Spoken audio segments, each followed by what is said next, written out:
So for my introduction, I explained that a birth chart is like a pie with 12 slices. Each part of a birth chart is a house, and that represents, different areas of your life, like money, marriage, sex, death, things like that. Then we go, most obvious, we have the sun and the moon, and then we have 9 planets. Each planet represents a different part of what's going on in your life. And then with each planet, it has 2 different things. Each planet in our birth chart has number 1 is zodiac sign, and then 2 position in the birth chart. And then basically how I would define a birth chart is that it's your personality based on the position of the planets at the time and the date that you were born. So first we start off with the sun, and that's your overall personality. So when somebody asks, what's your birthday, that's your sun sign. Then we have, next obvious is the moon, and that represents your feelings. And it also represents your mother in your birth chart. So the moon can be a little bit of negativity because the moon, it's representing your feelings, so it can be sort of up and down sometimes. So it can represent in your birth chart, it can show what you're confused about. Mercury represents ideas, talking, and the way you communicate. Venus is pretty obvious. I think that most people have heard of Venus and stuff like that. So Venus is about marriage, relationship, love, and sex. Mars is an interesting planet because it can represent a lot of different things. It represents your sex drive, it represents your career, it can indicate violence. So showing the planet of Mars in your birth chart, that can show a certain area of your life where there was violence. And in a woman's chart, the planet of Mars represents the type of man that she's attracted to. Jupiter is the best planet. Jupiter is all about luck, and Jupiter rules the sign of Sagittarius. So Jupiter explains what you're good at.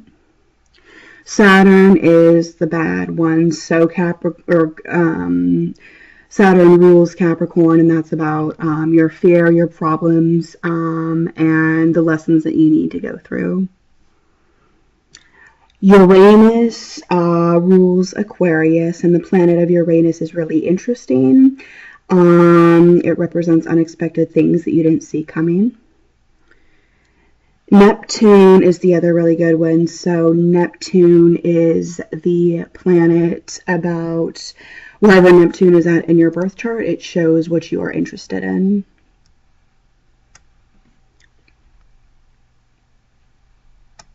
Pluto rules Scorpio, and Pluto is the most intense, so that's what you are passionate about. So when you look at your career, or not your career, when you look in your birth chart, you can show what areas of your life that you are very interested in, what's most important to you. Then we have 12 houses. So the first house shows about what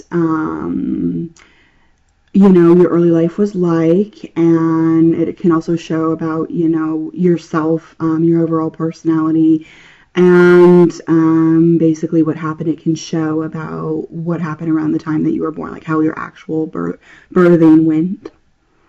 The second house is about money, so you can kind of look to that to see how financially successful you will be.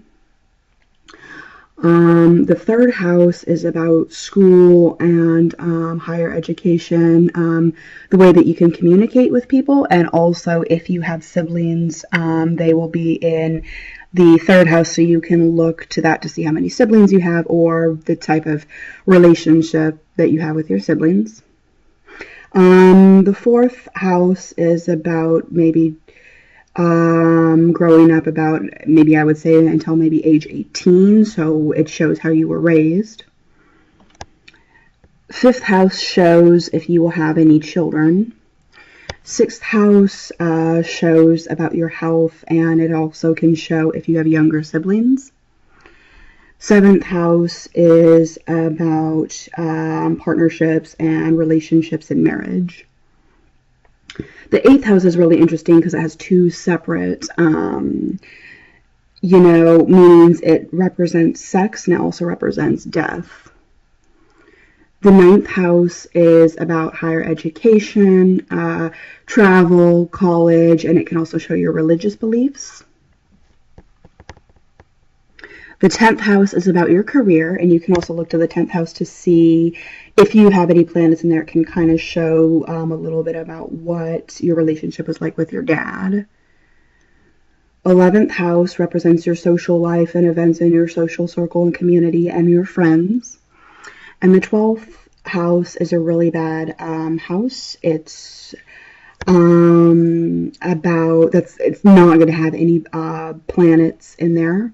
So if you have, first of all, it can show don't have your sun or your moon in there, because that will show if your parents die, because the sun represents your dad. So if you have sun in the 12th house, that means he'll die when you're young. And if you have the moon in the 12th house, that represents your mom. So that could represent your mother dying when you're young. The 12th house is about karmic debts, jails, prisons, drugs, alcohol. So the 12th house, it's really, really bad if you have anything in the 12th house.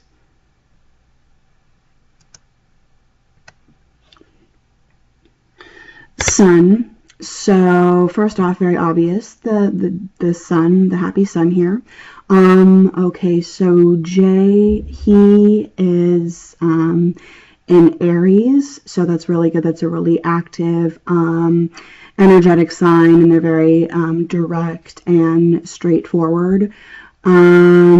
So, that's the natural athlete. So that's the number one. That's the first, the zodiac signs. And that's very accurate because he works out, a couple of hours today. So that's, pretty accurate. And the Aries is really headstrong. So they like a challenge.